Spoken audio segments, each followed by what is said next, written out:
Welcome to the Comedy Reset Spotlight. This is the place to be if you want to hear from some of the most innovative and exciting comedy creators from around the globe. On this podcast, you'll hear from a variety of guests who are pushing the boundaries of what comedy can be. If you're looking for fresh perspectives and new ideas, this is the podcast for you. Episode 12. Long Island, New York comedian, Karin Margaret.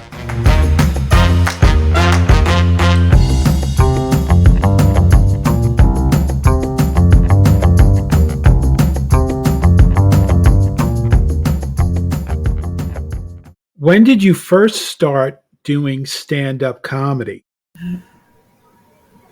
I took a course in 2019. It was like 6 classes. We performed on the 5th. They reviewed you on the 6th. And I wasn't all that excited about it. But I made some friends and I started to go to open mics. And next thing you know, I got hooked. And here I am today performing. What made you want to become a stand-up comedian? I never wanted to be a stand-up comedian. I never thought about it. When I would tell stories at work, I worked with a man for about 25 years. He would always say, "You should do stand-up comedy." I never even, but it just, he would say it. I didn't even think about it. Then I worked with a girl who was a promoter, and she was relentless. "You need to take this course. I'm telling you, if you take this course, you should be a stand-up comic."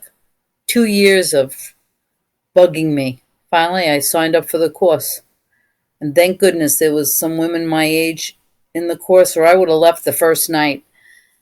And the rest is history. Who were some of your influences? I would have to say the number one influence was Lucille Ball. I love Lucy. I would watch that all the time. Of course, I loved Phyllis Diller, Rita Rudner, and Joan Rivers. But I watched I Love Lucy for years and years and years. And always would laugh at the same things. And I'm not an easy laugh. What was your first time on stage like? The first time I was on stage was Broadway Comedy Club. My relatives came. My friends came from New Jersey. There was 13 people on this show. And he put me up right before the headliner. And it was very stressful. I thought I was going to have a heart attack. And my relatives and friends would come out and say, "When are you going to go on?" I'm like, "I don't know." And he kept pushing me back. "I don't know." And the longer I waited, the worse everything got inside my body. And people were like, "Do you know when your next show is going to be?" I'm like, "There is no next show. I can't have a heart attack because I want to perform."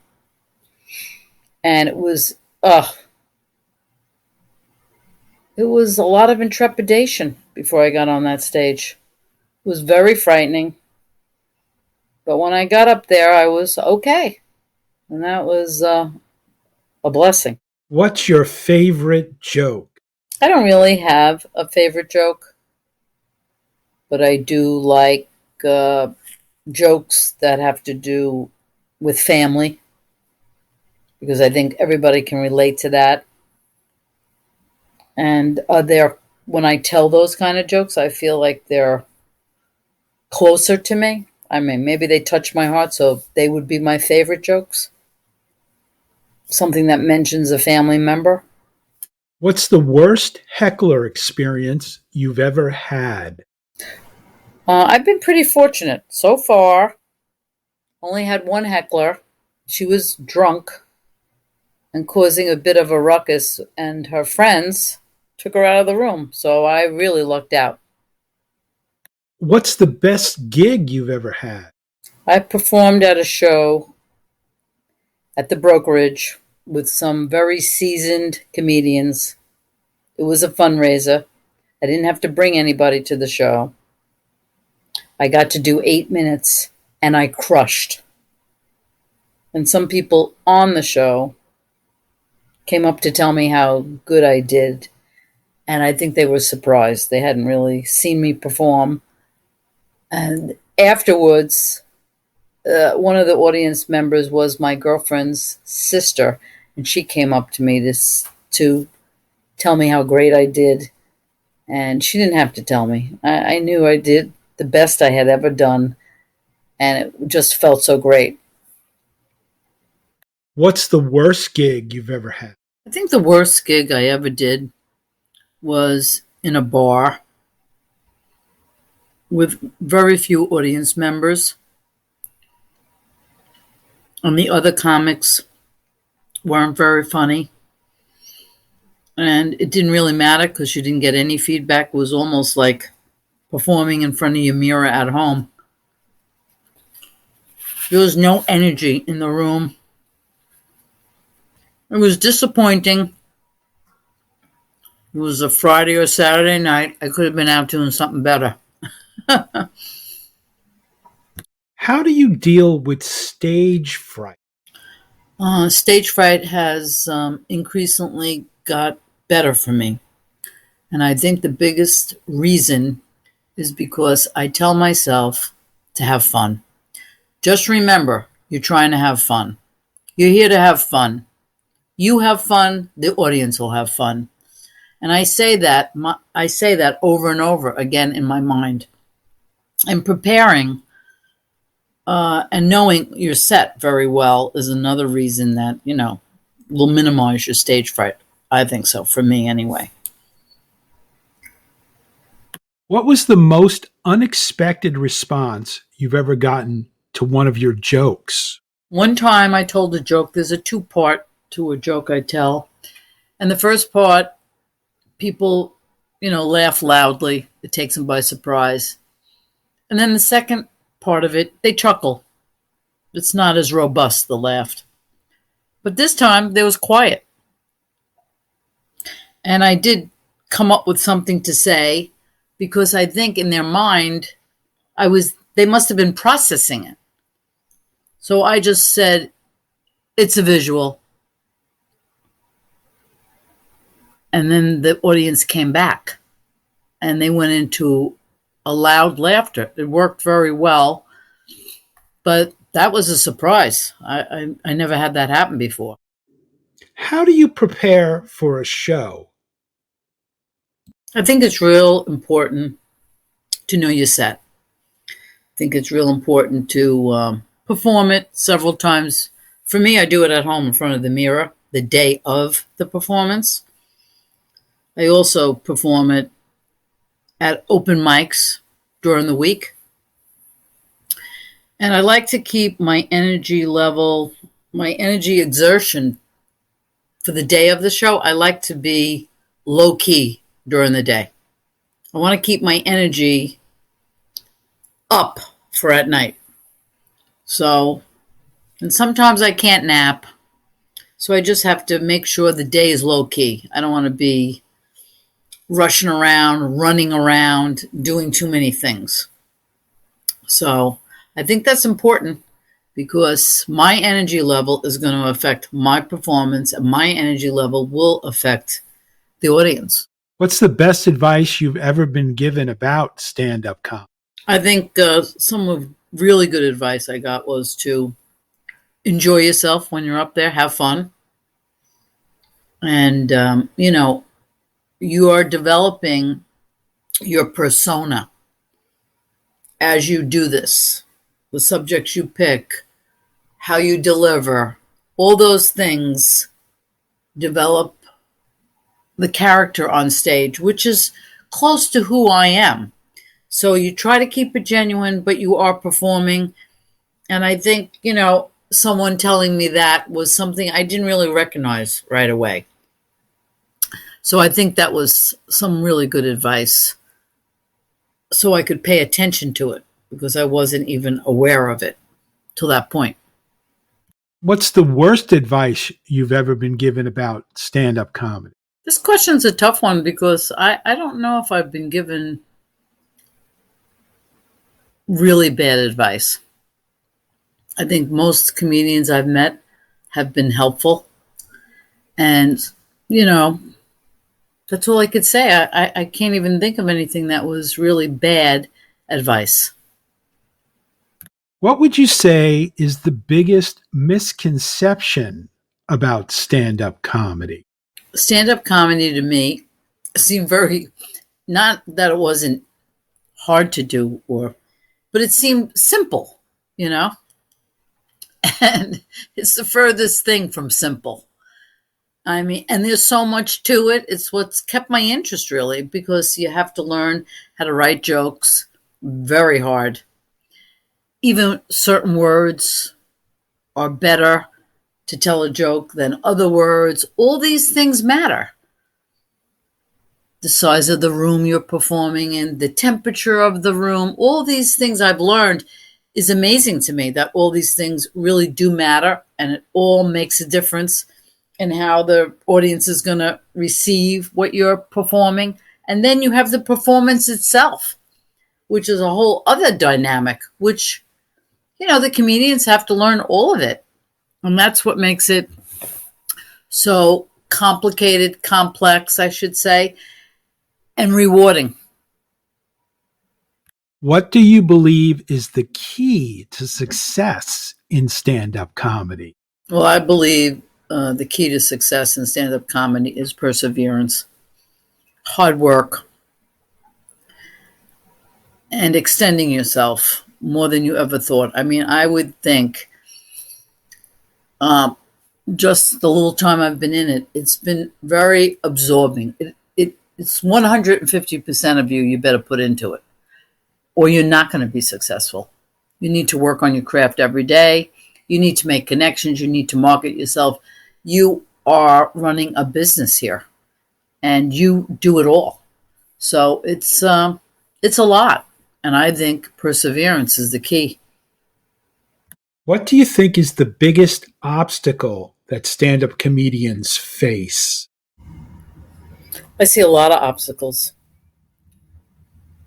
I mean, I think it's really hard to make it in stand-up comedy because you could be talented, and initially you have to be bringing people to your shows to be even perform. So if you're not discovered right away, and I think most people develop their talent after a time, but let's say you want to develop it and maybe have potential, but you don't have a lot of friends. Well, that's not easy. And then if you really want to put 150% of your time and your effort into it, how are you going to sustain yourself? Because your income is not going to be very high. So that's major obstacles. And then if you're a woman, these shows aren't like, equitable. There's not like 4 men and 4 women on a show. It definitely is slanted toward the male gender. So it's even a little bit harder for women. I would say even more than a little bit harder. And it's who you know. And you have to market yourself. There's a lot of time put into this, and it can get discouraging. And you have to make sure you fight against that as well, because you don't want to get discouraged. You want to keep moving forward. Even if you see other people moving forward that maybe aren't as funny as other people, So it's a business like anything else, and things aren't always fair. What do you think sets stand-up comedy apart from other forms of comedy? I think what sets stand-up comedy apart from other forms of comedy, it's an intimate relationship. The person who is standing on stage has to capture the audience's attention. And they may have to do that for 45 minutes. That's a long time to keep people engaged. And that's why you have to be very good at your craft. And that's why stand-up comedy is set apart from other forms of comedy, because it's difficult. It's not something everyone can do. What are the benefits of stand-up comedy? The benefit of stand-up comedy is you can make the world see things through your eyes. That's pretty powerful. That's almost like being the president of the United States. I mean, I think it is powerful. And then to have people relate to it. I mean, that's powerful too. And that's what makes it funny and unique. What's your process for writing jokes? My process, well, sometimes something happens to me and then I need to write about it. And next thing you know, it turns into a joke. Or sometimes I see something that strikes me funny. Or many times I'll be with somebody and I give an answer that's comical and I write it down and try to use it. My process is, I keep trying to work the joke till it never misses.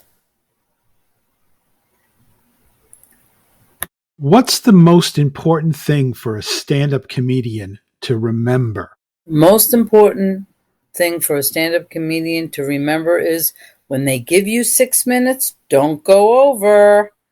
Don't go over. You may not be invited back again.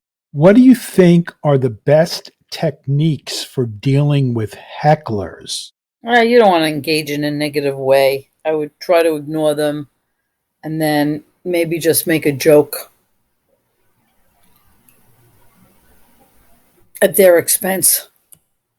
But you really don't want the audience to take sides. So personally, I would just try to move beyond it. What do you think are the biggest mistakes that stand-up comedians make? I think a mistake stand-up comics do is to talk about politics or religion and go out of their way to push their ideas, which may alienate half the audience. And I've seen it done. I've seen people walk out, and I've also seen where a room was laughing, and it totally diminished. What is the best way to learn stand-up comedy? I think the best way to learn stand-up comedy is to do it. And do it, and do it, and do it. And keep doing it. It's the only way you're going to improve. What do you think is the best way to improve as a stand-up comedian? I answered this sort of in the last question. I think you need to just keep doing it. Keep needing to improve your material. You need to go through your material. You need to get rid of your C jokes and keep your A and B jokes, and then eventually try to get to just be all A jokes and to really know your material. What has stand-up comedy taught you about yourself? Well, several things. I think it's made me realize that I have a lot of stamina. I also realize that it helps me work things out emotionally for myself at some level. And I think it relieves me of pain. And I think most human beings walk around with pain. One degree or another, because life is not easy.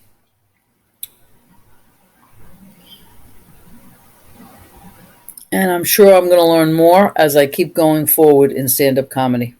What motivates you to keep performing stand-up comedy? I got hooked. I think what motivates me is I like the rush after I make an audience laugh. That's what I'm hooked on. And also, I'm releasing things in me. I'm putting things out there. And that's good for me. So, those are some of the benefits.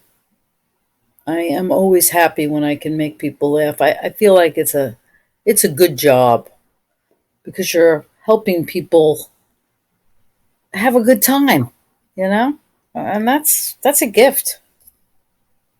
What advice would you give to someone who's thinking about doing stand-up comedy? I tell them to take a course, see if they have any, inclination toward it. And then I tell them it's a lot of hard work. But don't be discouraged, and just go one step at a time and give it your best, and join Joke Zoom, because they can help you write jokes here and you can learn a lot. Oh, yeah.